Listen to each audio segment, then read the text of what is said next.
নজর রাখবো পরবর্তী সংবাদে। গান্ধার ললিত কলা একাডেমির সপ্তম বর্ষপূর্তি অনুষ্ঠান উপলক্ষে একটি সাংস্কৃতিক সন্ধ্যার আয়োজন করা হয়েছে। অবশ্য এই সাংস্কৃতিক সন্ধ্যা সুকান্ত একাডেমিতে আয়োজন করা হয়েছে, যেখানে বিশিষ্ট ব্যক্তিবর্গরা উপস্থিত ছিলেন। পাশাপাশি উপস্থিত ছিলেন সুব্রত চক্রবর্তী, সাংস্কৃতিক ব্যক্তিত্ব, এবং তিনি কি জানিয়েছেন শুনুন।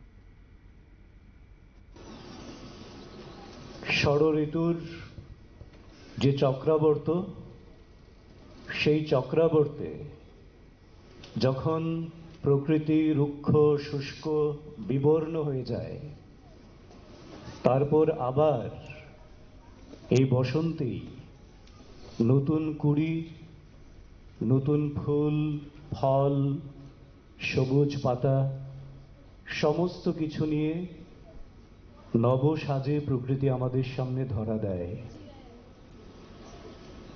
আসলে এই যে প্রকৃতির নতুনভাবে সেজে ওঠা, সেটা আমাদের জীবনকেই একটা অন্য বার্তা দিয়ে যায়। কারণ মানুষ হিসেবে আমাদের জীবনেও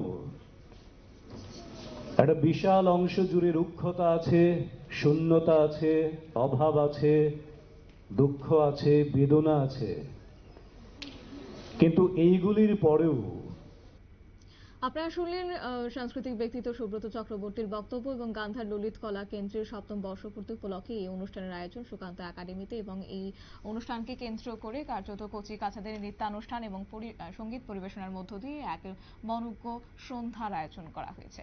নিয়ে নিচ্ছে ছোট্ট একটি বিজ্ঞাপন বিরতির সঙ্গে থাকুন।